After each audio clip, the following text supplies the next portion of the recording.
How to connect your Fire Stick to TLC TV just in some seconds with this video. So let's start this. For this, I'm going to the official website of the steps written in front of you, that how actually you can connect your Amazon Fire Stick to your TLC TV. For this, you have to follow the steps here on the screen. As you can see, these are the genuine and the shortest steps to do this. Firstly, enter the Fire Stick into your HDMI port and make sure that Firestick is getting power on.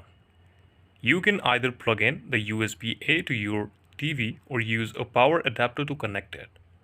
After that, change your source mode to the connected port once your device is connected and follow the instructions on the TV screen to do this thing.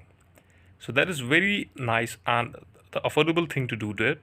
So this step will help you to connect your Firestick to your TLC TV. So you can simply go on your Fire Stick and connect to the HDMI port. Then from remote you can change the source to the HDMI port. This is the video. Thank you so much for watching it.